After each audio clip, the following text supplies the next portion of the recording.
Cet article a fait couler beaucoup d'encre car en reconnaissant que les animaux sont des êtres vivants doués de sensibilité, on crée, semble-t-il, une nouvelle catégorie entre l'individu et le bien. Les choses, malheureusement, ne sont pas aussi simples, et ce pour deux raisons.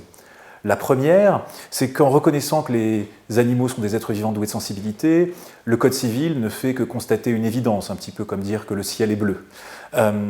Cette évidence était déjà reconnue par le Code rural et de la pêche maritime et déjà prise en considération par les juridictions. Le deuxième élément, c'est que cet article poursuit en indiquant que les animaux sont soumis au régime des biens sous réserve des lois qui le protègent. La distinction individu-bien n'est donc pas fondamentalement remise en cause, et ce sont surtout ces lois extérieures qui ont vocation à protéger les animaux. Et si on se penche plus précisément sur le destin des animaux d'élevage, on constate finalement que les lois relatives à leur protection sont extrêmement lacunaires, comme en témoigne la loi Egalim d'octobre 2018, dans laquelle beaucoup d'espoirs avaient été fondés. C'est pourquoi la protection des animaux doit passer aussi par d'autres mécanismes de régulation qui impliquent par exemple le consommateur.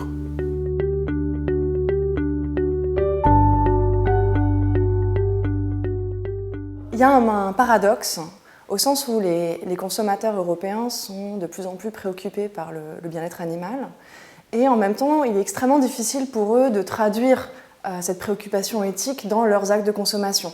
Une étude a été commanditée par la Commission européenne en 2016, un eurobaromètre spécial sur la question, et qui a fait ressortir que 82% des consommateurs européens étaient soucieux que le bien-être des animaux d'élevage s'améliore, et dans le même temps, 64% d'entre eux exigeaient une information plus complète sur ce sujet dans les points de vente.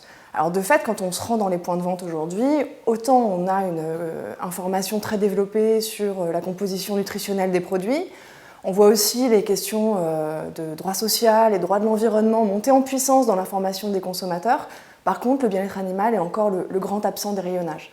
Alors qu'est-ce qu'on peut en attendre d'une meilleure information des consommateurs sur le sujet? L'idée c'est la suivante, c'est que si les consommateurs reçoivent une meilleure information sur le niveau de souffrance animale qui est incorporé dans leurs produits, ils pourront choisir leurs produits en conséquence. S'ils sont suffisamment nombreux à réorienter leur consommation, l'offre suivra et on assistera mécaniquement à une amélioration du sort réservé aux animaux dans l'élevage. C'est ce cercle vertueux auquel on a assisté dans d'autres domaines, et notamment en matière environnementale.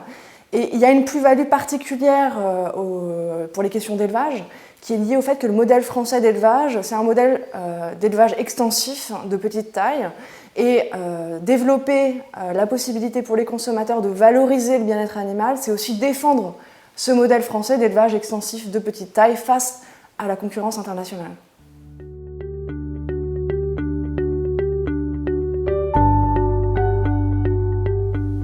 Les étiquetages et labels constituent en fait une jungle très faiblement régulée et il fleurit en matière de bien-être animal toute une série d'allégations qu'il est parfois impossible à vérifier.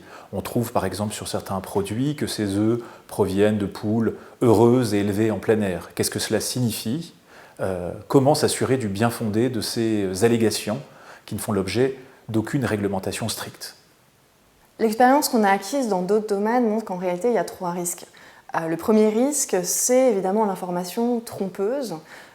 Pour y remédier, on n'a pas besoin d'un nouvel arsenal législatif. Tout le droit de la consommation est déjà là, qui pourrait simplement être adapté à travers des directives d'interprétation permettant de mieux cerner ce en quoi consiste le bien-être animal et dans quelles conditions un opérateur peut s'en prévaloir. Le deuxième risque, c'est l'insuffisance d'information. Alors, pour y remédier, il y a une première solution. La première qui vient à l'esprit, c'est l'obligation d'information légale.